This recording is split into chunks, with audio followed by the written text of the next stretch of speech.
Tiba-tiba, Benny ngedenger ada suara cowok merintih di jok belakang.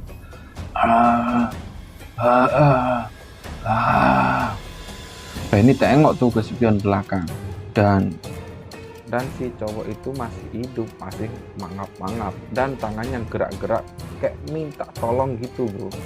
Orang itu kayak mengalami sakaratul maut.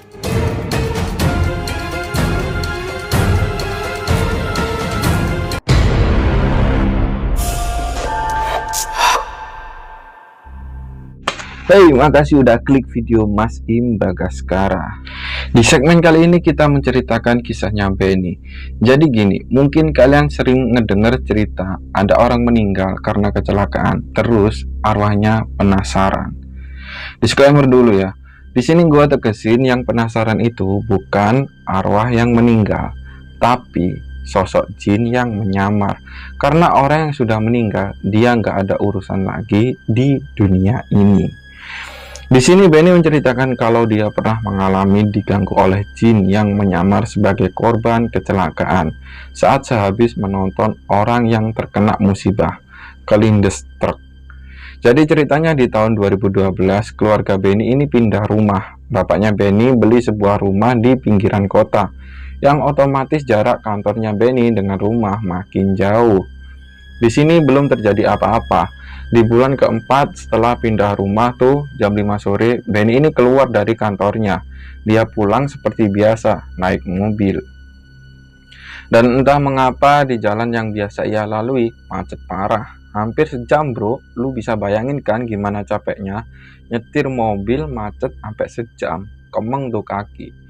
Pas di ujung kemacetan ternyata ada truk mogok di tengah jalan. Setelah lolos dari kemacetan tuh, wah orang-orang pada ngebut tuh, bus.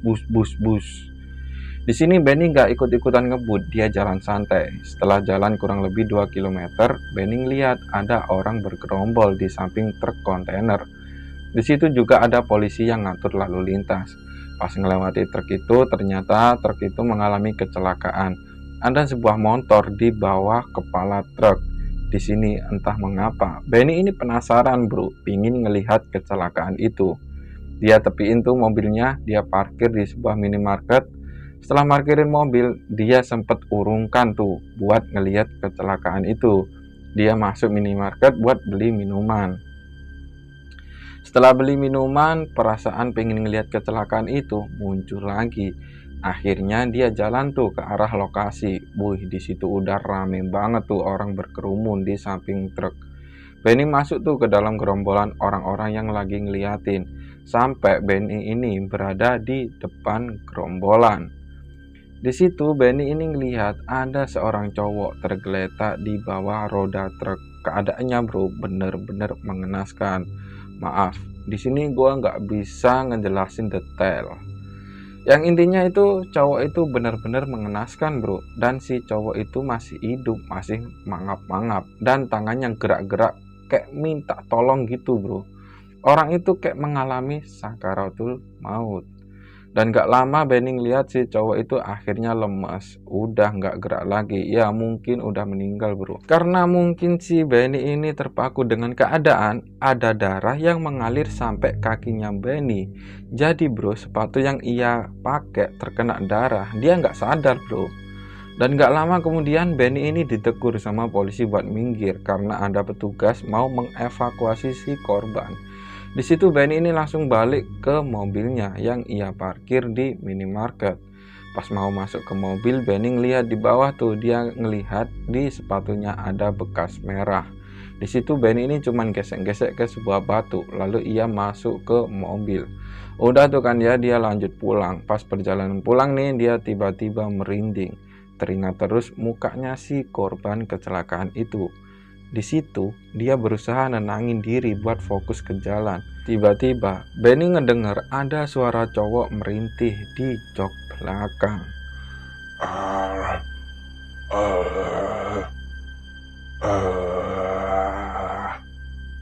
Benny tengok tuh ke spion belakang dan kosong, gak ada siapa-siapa.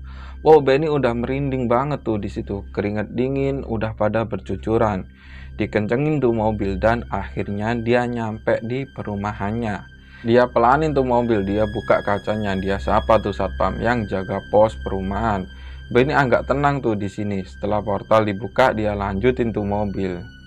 Tiba-tiba seisi mobil bro bau anyir, anyir banget, sampai-sampai Benny ini keluar dari mobil dan muntah-muntah. Setelah muntahin isi perut tuh, Benny cari tuh penyebab bau di dalam mobil.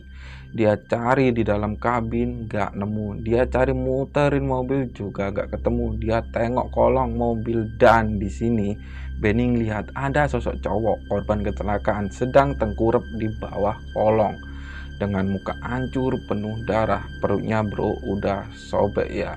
Ya kayak gitulah. Matanya putih membelalak, natap Benny sambil ngomong, tolong. Wah, di situ Benny teriak. Wah, sampai-sampai dia jatuh ke belakang.